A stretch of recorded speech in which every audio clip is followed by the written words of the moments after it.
Hello students, good morning to all of you and also your happy family. Dear students, you are most welcome at my YouTube channel Expert Education by AKC. Dear students, students or such other person who are watching my videos and sharing it from the another person, then I shall really give a lot of thanks to you. But who are watching my videos, I shall give a thanks, and today I shall give you the next topic. That name will be the past indefinite tense. अर्थात आज हम आपको पढ़ाने जा रहे हैं past indefinite tense. लेकिन उससे पहले हम आप लोगों को ये बात बोल देंगे कि यदि आप पहली बार हमारे चैनल पर स्टडी कर रहे हैं तो इस चैनल को सब्सक्राइब कर दीजिएगा, और अगर वीडियो पसंद आएगा तो लाइक जरूर कीजिएगा, और अपने दोस्तों के बीच भी इसके बारे में बताने का प्रयास कीजिएगा। ओके, तो देखिए हमने आपको टोटल वीडियोस जो भी प्रीवियस वीडियो में आपको बताया सारा बताया, प्रेजेंट परफेक्ट के बारे में, टोटल प्रेजेंट परफेक्ट कंटिन्यूअस, और हमने एक ऐसा भी वीडियो डाला था जिसमें पूरा टेंस का डिस्क्रिप्शन एक साथ कर दिया था। अब हम ये आपसे उम्मीद रखते हैं कि आपसे अब कभी भी प्रेजेंट टेंस का मैटर नहीं फंसेगा। ओके, तो अब हम लोग स्टार्ट करने जा रहे हैं पास्ट इंडेफिनिट। हाँ, ये जाहिर सी बात है कि पास्ट इंडेफिनिट पास्ट टेंस के अंतर्गत आता है। थोड़ा सा आपको हम बता देना चाहेंगे पास्ट टेंस के बारे में। तो past tense such tense which tells about the such work which has been finished in the past। जो पास्ट टेंस होता है वो उस कार्य को बताता है जो बीते हुए समय में समाप्त हो चुका है, दैट इज फिनिश, वो एंड हो चुका है। जैसे वे लोग गेंद खेल रहे थे, अर्थात पास्ट टेंस का पहचान ही होता है कि जिसके अंत में था, थे, थी अथवा या ये लगा हो, ऐसे वाक्यों को बोलते हैं पास्ट टेंस। तो बोलिए पास्ट टेंस समझ आएंगे, ये है पास्ट। आगे आपको पता ही होगा कि पास्ट टेंस का फॉर्म कितना होता है, तो 4 फॉर्म है, सबको पता होगा। जो प्रेजेंट का था वही 4 पास्ट में कर दीजिए, जैसे past indefinite, past continuous, past perfect और पास्ट परफेक्ट कंटिन्यूअस। तो ये है 4 फॉर्म ऑफ पास्ट टेंस। तो हमने पहला टॉपिक लिया है पास्ट इंडेफिनिट टेंस।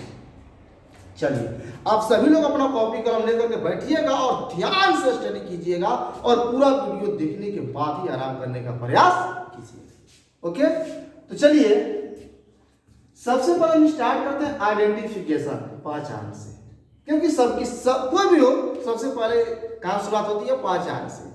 आप मार्केट में, बाजार में, रेंट कहीं भी जाते हैं तो भैया तुम्हारा क्या नाम है, कहाँ से आ रहे हो, ये दिस दैट करता हम लोग पहले पहचान बनाते हैं। उसके बाद अगर लोग ट्रेन में सफर कर रहे हैं तो देखिए सामान को देखिएगा, हम थोड़ा सा आ रहे हैं पानी पी करके, और वो किसी का वेट कर रहा था कि कब हमसे पहचान बनाए और कब अगला एक्टिविटी शुरू करे। इसलिए बोला जाता है कि हमें ट्रेन वगैरह में ज्यादा पहचान, अरे आज की भी डेट में ज्यादा पहचान बनाने की जरूरत नहीं है, अन्यथा लोग आपको फायदा ही उठाएंगे, यही दुनिया की वस्तु है। लेकिन देखते हैं पास्ट इंडिपेंडेंस का पहचान क्या होता है। जिस हिंदी वाक्य के मुख्य क्रिया के अंत में ता था, ती थी, ते थे लगा, तो जिस हिंदी वाक्य के मुख्य क्रिया के अंत में ता था, ती थी, ते थे, जैसे वह विद्यालय जाता था, वे लोग गेंद खेलते थे, वह सुबह में टहलता था। क्या तुम प्रतिदिन गांव में फुटबॉल खेलते थे? वे लोग सुबह में गेंद क्यों नहीं खेलते थे? तुम अपना काम क्यों नहीं करता था? ये सारा चीज। या जिस हिंदी वाक्य के मुख्य क्रिया के अंत में या ये लगा हो, तो ऐसे वाक्यों को पास्ट इंडेफिनिट टेंस में समझते। या ये कहने का मतलब ये है कि वह घर गया, वह आज खाना खाया, हम लोग मैच को जीते, तुमने मुझको कहाँ देखा, उसने ताजमहल को नहीं देखा। मतलब अंतिम में या यही आएगा तो ऐसे वाक्यों को भी पास्ट इंडेफिनिट टेंस में समझते हैं। या कुछ नए ग्रामर वैसे भी लिखने लगे हैं कि जिस हिंदी वाक्य के अंत में या था, ये थी, ये थे भी लगा वो भी आएगा पास्ट इंडेफिनिट। जैसे हमने घर नहीं, वह किताब पढ़ा था, हमने बाघ को मारा था। ऐसे बच्चे कंफ्यूजन में रहते हैं कि सर हमने बाघ को मारा था किसके नियम से बनाया जाए, पास्ट इंडेफिनिट कि पास्ट परफेक्ट। तो देखिए एक बार, पास्ट परफेक्ट को अगर हम डीप में जाते हैं तो पास्ट परफेक्ट मतलब कि प्रेजेंट परफेक्ट, प्रेजेंट परफेक्ट मतलब कि पास्ट परफेक्ट। हाँ, बस अंतर है प्रेजेंट और पास्ट का। तो अगर प्रेजेंट परफेक्ट हो सकता है घर गया है, खाना खाया है, तो खाना खाया था पास्ट परफेक्ट हो सकता है। हमने मैच जीता है, हमने मैच जीता था। या वह चाय पी लिया है, वह चाय पी लिया था। तो पी लिया है अगर प्रेजेंट परफेक्ट हो सकता है तो पी लिया था पास्ट परफेक्ट भी हो सकता है। परंतु यहां पर दो तीन मैटर कंफ्यूजन में रहता है। पहला बात हमने ये बताया, दूसरा बात कुछ है विजुअल चीज, जैसे वह किताब पढ़ा करता था, वे लोग प्रतिदिन मैच देखा करते थे।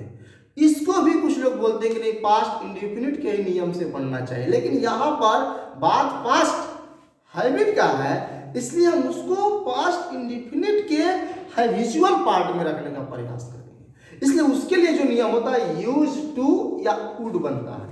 जैसे वह खेला करता था, he used to play ball या he would play। तो ये सब कंफ्यूजनल पार्ट है, आप इसको इस स्थिति में बना सकते हैं। मतलब कि अगर कोई बनाया हो तो वह घर गया था, he had gone to house, हम गलत नहीं बोलेंगे। लेकिन अगर कोई बना दिया हो कि he went to house, इसको भी मान लेंगे सही। हाँ, यही सही है, पास्ट इंडेफिनिट में भी बनाया जा सकता है। अब बोलिए हम गाना कैसा है, समझ आया? अर्थात कहने का मतलब ये है कि जिसके अंतिम में ता था, ती थी, तेथे लगा हो, या ये लगा हो, या कभी कभार या था, ये थी, ये थे भी लगा दिया गया हो, तो इसको भी पास्ट इंडेफिनिट टेंस में माना जा सकता है। अब बोलिए कोई दिक्कत, कोई प्रॉब्लम? नाइस। अर्थात एग्जाम्पल देखिए, जैसे मोहन आज पटना गया, अंतिम में क्या आ रहा है? या, पास्ट इंडेफिनिट टेंस। गीता आज वर्ग में नहीं आई, अंतिम में क्या आ रहा है? Past indefinite tense. वे लोग प्रतिदिन किताब पढ़ते थे, पास्ट इंडेफिनिट टेंस। या क्या तुम सुबह में टहलता था? था। गया और गया में मर गया। कौन जाने, लॉकडाउन में गाड़ी बस नहीं मिला होगा, दम तोड़ दिया होगा, जो भी होगा। अर्थात गया और गया, ये सब जितने भी सेंटेंसेस हैं, this all sentences belongs to the present indefinite tense. तो अब बोलिए इंडेफिनिट टेंस आप पहचान लेंगे। और कोई बोलेगा कि इनको फटाक से 10-20 को सेंटेंस बोलिए जो पास्ट इंडेफिनिट बिलोंग करे, तो आप क्या बोल सकते हैं? जैसे वह जाता था, हम लोग गेंद खेलते थे। क्या वह घर गया? क्या तुम्हारे पिताजी प्रतिदिन दुकान चलाते थे? तुम सुबह में क्यों नहीं गेंद खेलता था? वह चाय पिया, उसने चाय क्यों नहीं पिया? ये सारे सेंटेंस क्या हो जाएंगे? Past indefinite. तो ये रहा इसका आइडेंटिफिकेशन। ओके, अब हम लोग एंट्री मारते हैं कि इसका हम लोग अनुवाद कैसे बनाएंगे। अब इसका हम लोग अनुवाद कैसे बनाएंगे? ओके, तो ध्यान से देखिए, जब ये समस्या सुलझ गया तो यकीनन ये समस्या भी फिनिश हो सकता। ओके, जैसे इसको बनाने के लिए हम सबसे पहले प्रेजेंट के इंडेफिनिट में चलेंगे। इसको बनाने के लिए हम सबसे पहले प्रेजेंट टेंस के इंडेफिनिट में चले जाते। प्रेजेंट टेंस का इंडेफिनिट क्या बोलता है? वह गेंद खेलता है, वह गेंद खेलता है, ही प्लेस। थोड़ा सा ध्यान सुनिएगा, आपको हम क्लियरली और आराम से पढ़ा रहे हैं, ठीक? क्योंकि प्रेजेंट इंडेफिनिट, पास्ट इंडेफिनिट ऐसे दो सेंटेंसेस होते हैं जो अक्सर बच्चों को कंफ्यूजन में रखते रहते हैं। तो वह गेंद खेलता है, ही प्लेस पर, इसमें कोई भी इज़ लगा? नहीं लगा। क्यों? क्योंकि ये इंडेफिनिट है। डूडज लगा? नहीं लगा। क्यों? क्योंकि ये अफर्मेटिव है। ठीक उसी तरह से अगर अफर्मेटिव हो पास्ट इंडिफिनिट का, किसका? पास्ट इंडिफिनिट का। अगर अफर्मेटिव हो इसको बनाने के लिए सबसे पहले क्या लिखेंगे? सब्जेक्ट। उसके बाद मुख्य क्रिया का दूसरा रूप। एक बात इसमें और इसमें आपको एक बहुत ही बड़ा फायदा होता है। जब प्रेजेंट से पास्ट में आते हैं तो आपको एक सबसे बड़ा फायदा जानते हैं क्या होता है? पास्ट में बड़ा सीधा साधा होता है। कैसे? अब V2 लगाना है तो V2 लगाना है, चाहे इसके आने वाला कर्ता एक वचन में हो और चाहे एक वचन से अधिक में हो, चाहे वो सिंगुलर हो चाहे प्लूरल हो, किसी के भी साथ क्रिया का V2 प्रयोग करेंगे। और बाकी जो स्ट्रक्चर वही है, उसके बाद ऑब्जेक्ट लिखेंगे अदर। जैसे वह गेंद खेलता था, ही प्लेड बॉल। बोलिए कोई दिक्कत है? सीता गई मतलब सीता वेंट। या वे लोग सुबह में टहलते थे, इसका जगह दे वॉक्ड, वे लोग टहलते थे, दे वॉक्ड इन द मॉर्निंग, वे लोग सुबह में टहलते थे। अब बोलिए अफर्मेटिव का बन जाएगा। मतलब दिमाग में रखना है कि जिस तरह से हम प्रेजेंट इंडिफिनिट का बनाते थे यस या यस लगा करके, तो वही पास्ट इंडिफिनिट को बनाते समय हम V2 कर देंगे, बाकी जस्ट का बस प्रेजेंट इंडिफिनिट को पास्ट इंडिफिनिट से कंपेयर कर दीजिए, दैट्स फाइन। हाँ, इसमें का आपको यही फायदा है कि कर्ता एक वचन हो या बहुवचन हो, सबके साथ क्रिया का दूसरा। अब आपको क्रिया का दूसरा हमेशा याद रखना पड़ेगा। तो बोलिए हाँ, आप थोड़ा सा कहेंगे कि सर एक सेंटेंस बता दीजिए, जो अक्सर कंफ्यूजन करते रहता है, जो आप फॉर एग्जांपल में लिखे थे। क्या लिखे थे? हमने लिखा था गया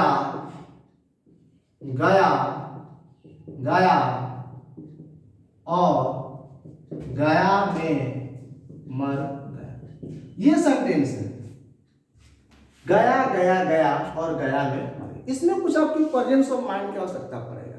पहला बात, ये जो गया है ये किसी मेंबर का नाम है। जैसे मान लीजिए हमने मोहन नाम लिखा, वैसे ये गया है। गया किसी व्यक्ति का नाम है, सब्जेक्ट है। उसके बाद ये जो है ये किसी सिटी का नाम है, कोई शहर का नाम, जैसे पटना है वैसे गया है। और ये जो गया है ये मेन वर्ब मुख्य क्रिया है। वह गया या गया में गया या गया और गया में मर गया।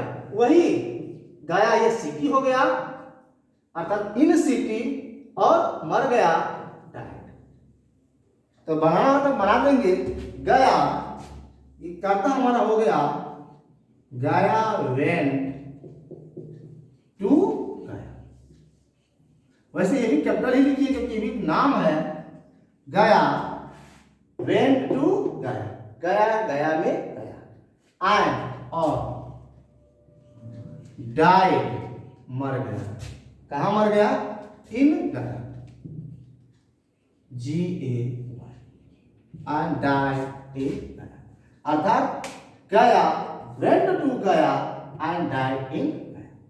अब कहिए सर पास्ट टेंस में वाज वेयर क्यों नहीं लिखे? तो हम यहां पर देखिए भाई, एक हम रिस्ट्रिक्शन ही लिख दिए हैं।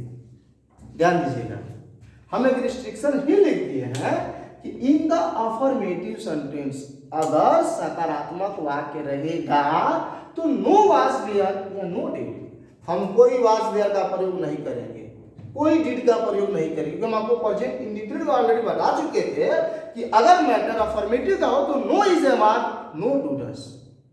अब कोई बच्चा बनाएगा वह पढ़ता है ही डस रीड, तो वो बेवकूफ है या फिर अपना दिमाग लगाता है, हमारा दिमाग से कोई मतलब नहीं है, और ऐसे लोग अपना मन में कहते हैं।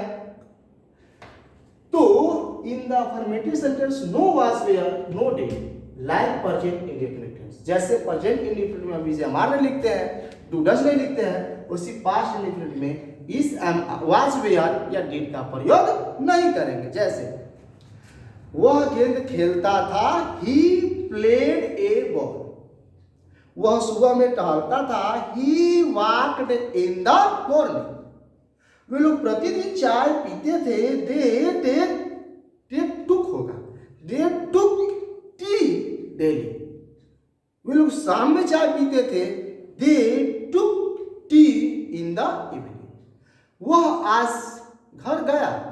ही वेंट टू हाउस टुडे। पिताजी खाना खा लिए। Father ate food, father ate food. वह किताब लिखा। He wrote book. वह सुबह में किताब लिखा। He wrote book in the morning. He wrote book in the morning. वह आज सुबह में किताब लिखा। He wrote book today in the morning या इन द मॉर्निंग टुडे। तो अब बोलिए अफर्मेटिव का झमेला खत्म। अब हो जाएगा। कोई दिक्कत, कोई प्रॉब्लम, कोई समस्या? Okay nice. हम आपसे यही उम्मीद रखते हैं कि जो पढ़े दैट्स फिनिश क्लियर। ओके चलिए अब हम लोग स्टार्ट करते हैं इसका नेगेटिव, क्योंकि इसका नेगेटिव थोड़ा सा आपको ध्यान से क्लियर करना पड़ेगा। Just like present indefinite tense, अर्थात अगर नेगेटिव रहेगा तो हम कैसे बनाएंगे? तो नेगेटिव में कुछ नहीं करना है, बस सहायक क्रिया लगा देना है डिड। क्या लगा देना है? डिड। और कुछ भी 1% भी एक्स्ट्रा दिमाग लगाने की जरूरत नहीं। स्ट्रक्चर यही बोलता है, सबसे पहले सब्जेक्ट, उसके बाद लिखेंगे डिड, उसके बाद लिखेंगे नॉट। अब आ गया ये ब्रांड नियम। ये ब्रांड नियम कहने का मतलब क्रिया का परिणाम। देखिए अगर जिनको कंफ्यूजन में कहीं होता है ना, तो एक बात याद रखिए, आपको बताते हैं जिंदगी में कभी कंफ्यूजन नहीं होगा। क्या? डू, डज और डिड। देखिए ये 3 को सहायक क्रिया। अब बाइक खरीदते हैं, बाइक में 2 ब्रेक होता है, एक होता है नॉर्मल ब्रेक, एक होता है डिस्क ब्रेक। एक होता है डिस्क ब्रेक। डिस्क मतलब पहला अक्षर क्या आ रहा है? डी। और इन तीनों का पहला अक्षर क्या आ रहा है? डी। पहला अक्षर क्या आ रहा है? डी। और डिस्क ब्रेक का पहला अक्षर भी है। अब दोनों में देखिए समीकरण कैसे हम बैठा देते हैं। डिस्क ब्रेक गाड़ी का मतलब ये होता है अगर हम मार दिए ब्रेक तो स्टॉप, एक स्टेप हिलेगा नहीं। स्टॉप तो स्टॉप। उसी तरह से ये डिस्क ब्रेक की तरह है। अगर हम डू डज डिड लगा दिए तो अब पहला, दूसरा, तीसरा, चौथा, पांचवा सोचने की जरूरत नहीं है। बस V1 तो V1, आगे स्टॉप, डेडलाइन।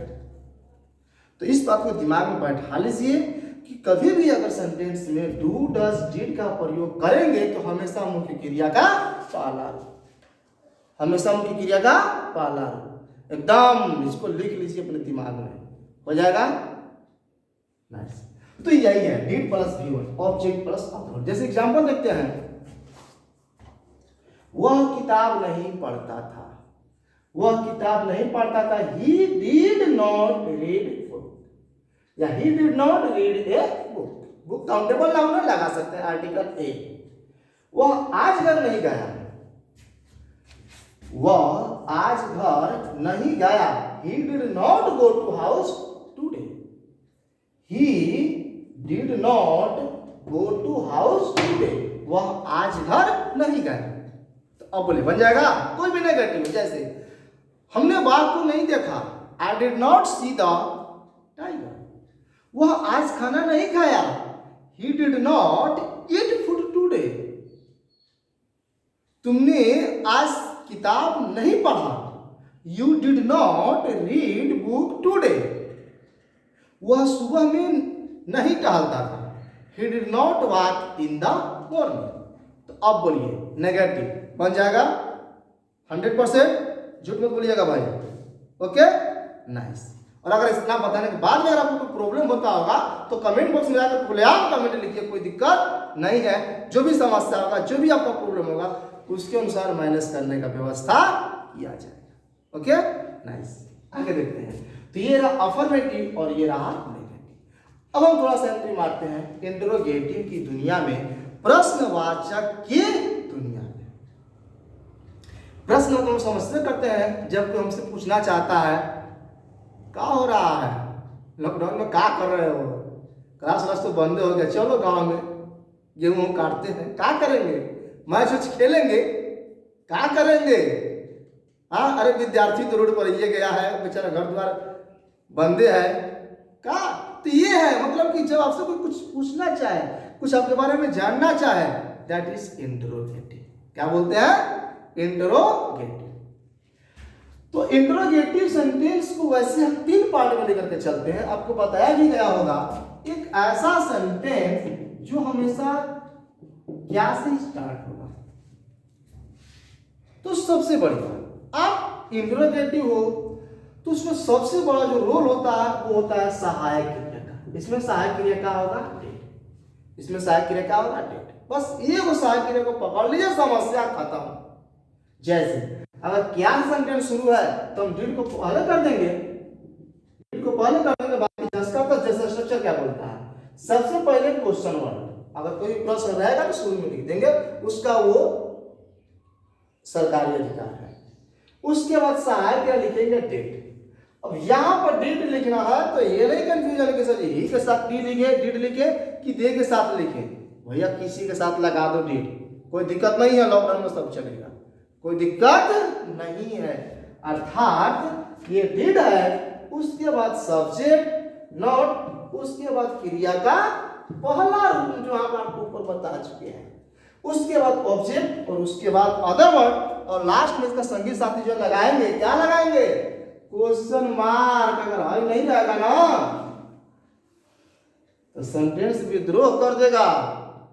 का जैसे किसी का अगर ब्याह शादी हो रहा है, अपना दुल्हा बन के गया है, खूब बड़ा बड़ा ड्रेस पहना हो, खूब महंगा, लेकिन कपड़ा पर वो विशेष टोपी नहीं लगाया रहेगा ना, तो लग रहा है कि सब अल्लाह है, नहीं समझ आएगा। तो वो जरूरी है, वो क्या है? जरूरी है। तो कहने का मतलब ये है कि ये क्वेश्चन मार्क होना चाहिए। कब? जब मैटर इंटरोगेटिव सेंटेंस का रहेगा। हो गया? तो अगर क्वेश्चन वर्ड हो तो शुरू में लिखेंगे, नहीं तो डिड को तो लिखेंगे, ये तो परमानेंटली रहेगा अपने कर्ता के बगल में। नॉट रहेगा तो कर्ता के बगल में लिख देंगे, नहीं तो छोड़ देंगे। जैसे वे लोग प्रतिदिन विद्यालय क्यों नहीं आते थे? वे लोग प्रतिदिन विद्यालय क्यों नहीं आते थे? इसका हो जाएगा व्हाई डिड, ये दो चीज, व्हाई डिड दे और नॉट, ये 4 को कॉम्बिनेशन को आपको 1% भी इधर नहीं करना है। क्वेश्चन वर्ड वैसे तो कोनो नहीं करना है, कि मुझसे 4 को जरूरी है, बाकी सब खत्म, ऐसा बात नहीं है, सब जरूरी है। हाँ, ये 4 को मोस्ट पहले दिख जाते हैं, क्वेश्चन वर्ड, सहायक क्रिया, कर्ता और व्हाई डिड दे नॉट, क्रिया कम, क्रिया का पहला रूप, टू स्कूल थे। वे लोग प्रतिदिन विद्यालय क्यों नहीं आते थे? क्या अगर और एग्जांपल करना चाहते हैं, जैसे क्या होता था? क्या तुम किताब पढ़ता था? Did you read book? क्या तुमने चाय पिया? क्या तुमने चाय पिया? Did you take tea? Did you take tea? क्या वह सुबह में गेंद खेलता था? Did he play ball in the morning? Did he play ball in the morning? क्या विथ फादर या विथ योर फादर? और लास्ट में क्वेश्चन। या अगर वही सेंटेंस क्वेश्चन वर्ड से स्टार्ट किया गया हो, जैसे वह गेंद क्यों खेलता था? Why did he play ball? वह विद्यालय कैसे जाती थी? How did she go to school? तुम मैच कैसे जीता? How did you win the match? How did you win the match? तुमने मुझको कहां देखा? Where did you see me? Where did you see me? ये है कब, जब क्वेश्चन वर्ड रहेगा तब। और अगर ऐसा सेंटेंस जिसमें नॉट लगा हो और प्लस प्रश्न भी हो, जैसे वह विद्यालय क्यों नहीं जाता था? Why did he not go to school? तुम मैच क्यों नहीं खेलता था? Why did you not play match? तुम गेंद क्यों नहीं खरीदता था? Why did you not buy the ball? तुम किताब क्यों नहीं पढ़ता था? Why did you not read a book? तुम उसके साथ क्यों नहीं जाता था? Why did you not go with him? तुमने उसके साथ मैच में क्यों नहीं खेला? Why did you not play with him in the match? तो अब बोलिए, ऐसा सेंटेंस रहेगा, अब बन जाएगा या वह घर कैसे गया, how did he go to house, गया गया में क्यों गया, गया गया में क्यों गया, व्हाई डिड गया वेंट टू द गया। तो अब बोलिए पास्ट इंडेफिनिट का affirmative, negative, single interrogative, double interrogative, interrogative plus negative, अब कुछ भी ऐसा लगा दो अब बन जाएगा।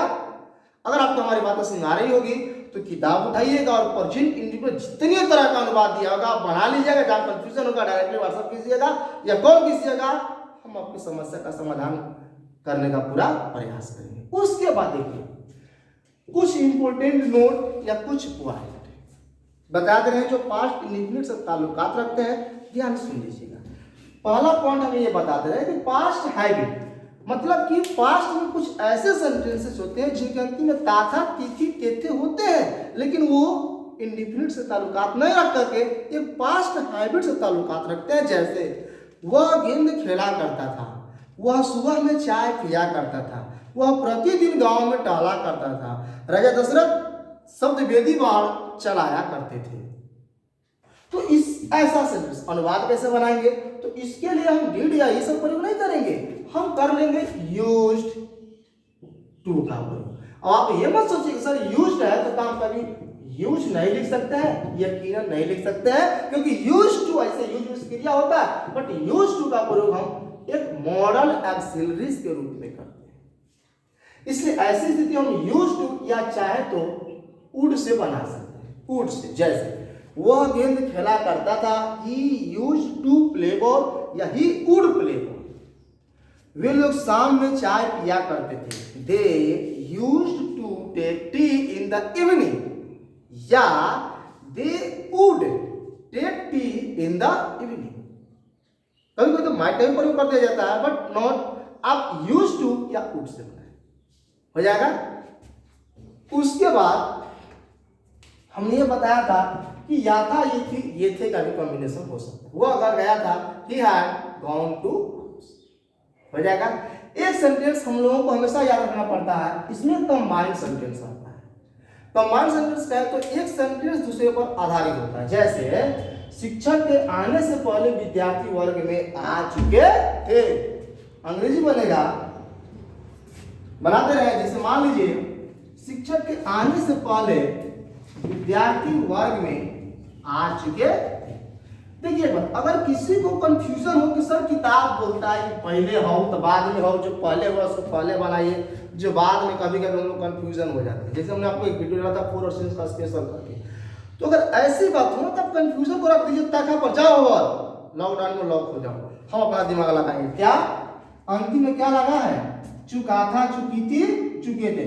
इसको बनाइए प्रेजेंट, इसको बनाइए पास्ट परफेक्ट के नियम से। जब प्रेजेंट परफेक्ट में लगता है ऐसे है तो पास्ट में हो जाएगा हैड कीजिएगा। तीसरा रूप अर्थात विद्यार्थी वर्ग में आ चुके थे, इसका हो जाएगा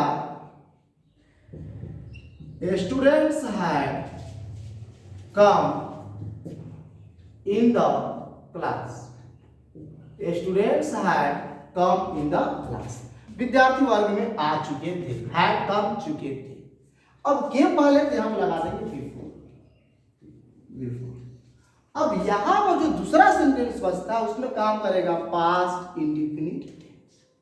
क्या काम करेगा, पास्ट इंडेफिनिट टेंस। हम प्रेजेंट में सेंटेंस बताए थे कि शिक्षक के आने से पहले विद्यार्थी वर्ग में आ चुके होंगे, वहां पर एक बनता है फ्यूचर परफेक्ट, दूसरा बनता है प्रेजेंट इंडेफिनिट। उस तरह से यहां पर एक बनेगा पास्ट परफेक्ट, दूसरा बनेगा past indefinite.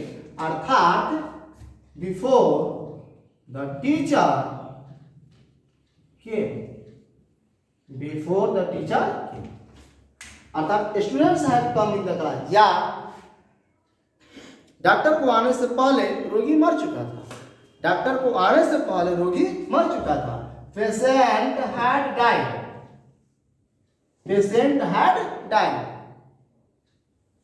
Before the doctor came, before the doctor केम। ये है क्रिया का दूसरा, ये है पास्ट इंडेफिनिट। अगर लास्ट में एक 4th पॉइंट बता दे रहे हैं आपको, अगर सेंटेंस में कहीं यस्टरडे का प्रयोग किया गया हो, एगो का प्रयोग किया गया हो, बिफोर का प्रयोग कर दिया गया हो, या इन टाइम या लास्ट का प्रयोग कर जाएगा। मान लीजिए हम लिख लास्ट, जैसे कि मंडे लास्ट, ट्यूसडे लास्ट, तो ये सेंटेंस में अक्सर मुख्य क्रिया को दूसरे रूप में लिखा जाता है।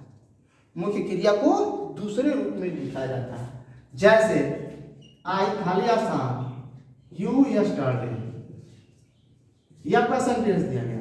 आई खाली आसान यू, हम लगाएंगे सा, हम क्या लगाएंगे सा, यहाँ पर लिखा रहेगा क्रिया का पहला, हम लगाएंगे सा, ये वीडियो आई सा यस्टरडे, मैंने तुमको कल देखा। तो ये है 4 पॉइंट, पहला हैबिट, दूसरा या यही, तीसरा कंबाइन द सेंटेंस, और चौथा यस्टरडे प्रीवियस। अगर प्रीवियस में कहीं लगा हो तो इसको हम लगा सकते हैं पास्ट इंडेफिनिट टेंस। तो अब बोलिए पास्ट टेंस बन जाएगा, अब कोई दिक्कत नहीं है। बस विशेष ध्यान नहीं देना कि इसका अफर्मेटिव में भी टू लगाना है, अफर्मेटिव में भी टू लगाना है। अगर नेगेटिव इंटरोगेटिव रहेगा तो सहायक क्रिया डी लगाना है, कर्ता से कोई लेना देना नहीं है। और अगर कंबाइंड सेंटेंस रहेगा तो एक बनेगा पास्ट परफेक्ट, दूसरा बनेगा पास्ट इंडेफिनिट। और अगर कोई हैबिचुअल सेंटेंस रहेगा, जैसे या करता था, ये करती थी, ये करते थे, तो इसमें हम वुड या यूज टू का प्रयोग करेंगे। तो अब बोलिए बन जाएगा। चलिए, तो आप सभी विद्यार्थी अब पास्ट की ओर पढ़ना शुरू कीजिए। आप घर में प्रैक्टिस करते रहिए, जो भी आपको व्हाट्सएप के थ्रू हेयर स्टाइल वगैरह दिए जाते हैं आप बनाते रहिए। भाई देखिए, बात समय की नहीं है, बात परिस्थिति की नहीं है, बात है आपकी कैरियर की, बात है आपकी लाइफ की। क्योंकि अगर ये लॉकडाउन है, आज है कल कुछ और होगा, स्थिति कल कुछ और होगा, लेकिन आपका जो टाइम है वो टाइम गोल गोल घूम करके वही हो जाएगा। इसलिए टाइम के साथ कोई छेड़छाड़, आपको जो काम है, जिम्मेदारी है, पूरी जिम्मेदारी से कीजिए। बाकी जो प्रॉब्लम है, आई एम विथ यू, आपके साथ है। कोई भी दिक्कत हो आप हमसे बोल सकते हैं। ओके, आज का वीडियो बस यही तक रहता है। कल हम जो वीडियो डालेंगे वो होगा past continuous tense. Past continuous tense जब पूरा हम पास्ट पढ़ा लेंगे, जैसे कल टेस्ट हुआ था, आपको इसका भी कंप्लीट पास्ट का टेस्ट लिया जाएगा। सभी बच्चे अपने घर पर रहिए, मस्त रहिए, अपना पढ़ाई घर पर ही कवर करते रहिए, कोई दिक्कत नहीं है। कायद की भीड़ वही है, इंसान वही है, जब जैसा तब तैसा। Okay, thank you to all of you, nice. And in the last, I would like to tell you that if my video has been liked by you, so please subscribe, like, comment, and share it among your friends. Okay, thank you to all of you.